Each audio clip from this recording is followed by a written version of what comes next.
Welcome back to the Daily Dose. Again, my name is Robert with my friend Dave. I'm just getting our timer going so we can watch and try to keep this to approximately 5 minutes as we do on the Daily Dose. We've been talking about Parkinson's and the philosophy thereof. Of course, that is David's claim to fame, all the way from the days of Yale when he was spoken to in Latin and endowed with this doctorate that he's lived with. And thank you so much for sharing so much of your journey with us today. What I want to talk about just lastly here is the things we lose and how we deal with them, and then the things we gain, right? The positive things too. So can you talk about that? You told a quick story of losing the smell and the wine story. Would you mind recounting that for me? I live in Oregon, and there's wineries all around. And so you go to wine tastings off and on, either at someone's house and the people, you drink the wine.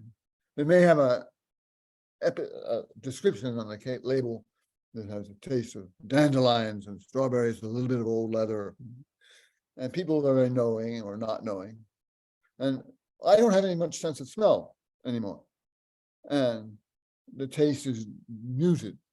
So I can tell whether the wine is really lousy or not. But that's about it. You know. So do I fake it? Which I in some cases I will do. Oh, because my friend brought a super wine and he wants us to know that we enjoy it. Oh, that's really nice. Or do I say, sorry, no comment. In fact, I'm not drinking much wine anyway lately. Pure leather, no strawberry in this one. I'm sorry.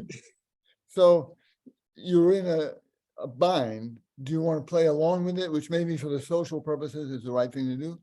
Or do you face up to the fact that you can't really play this game in the terms that they want to play it? And that's one thing Parkinson's does. It makes you rethink certain social game.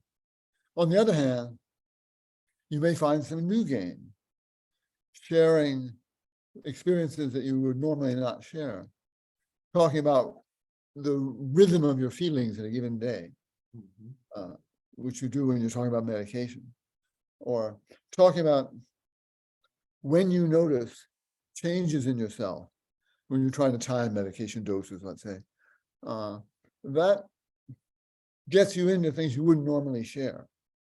And it's very enlightening and strengthening to learn that when you have such and such a sensation and you realize you have to do something about the drug, someone else has had the same experience. Maybe not quite the same key, but you become you're constantly trying to be an artist with your own life, trying to keep an even keel, trying to make things go more smoothly. And then you fail at that. And then you share how you fail, and you go on. So I hadn't thought about it in those terms, but I use that in some of the way I talk about homeostasis, right? And how we normalize things, and sometimes normalize really long-term unhealthy things in order to try to, like you say, stabilize. We can stabilize bad situations just to go, this is how I survive. And I guess that's where we philosophically, I think this is where it can help us, both storytelling and philosophy, to say, you know, do I merely accept and get along, or do I keep striving for more and recognize things as perhaps not my best, even if they seem, if I don't like normal anymore? Do I upset the apple cart and find a new normal? You have to be able to accept the person you have become. And I mean, with dementia, that's a more extreme case.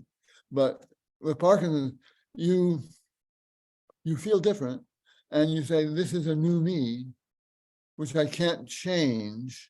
Am I going to sit there and give us no, or am I going to see what this new world has in it? Maybe I'll find surprises.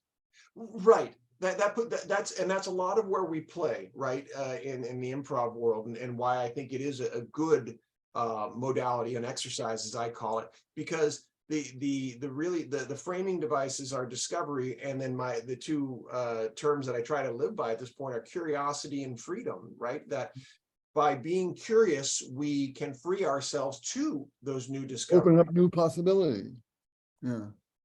Yeah. I sometimes think of the metaphor of reincarnation. Right. Like, imagine a more extreme case, someone with fairly extreme dementia, and you say, is this my mother? Or is this a new being connected to my mother, but with her own new ways of being? Well, that might be a way of trying to accept it. But you have to do that with yourself too at some point. I mean, I can't do what I could do athletically or even artistically 5 years ago. And I can't even give a lecture the way I could. But you learn to deal with that and you find ways to work with it, not just around it. David, thank you so much for your time. This has been brilliant, and I hope this is not the last time we talk. I hope to see you maybe in one of our improv classes. It'll be a lot of fun. Yeah. All right, David, you take care. Thank you very much. This has been your Daily Dose, and we'll see you on our next episode.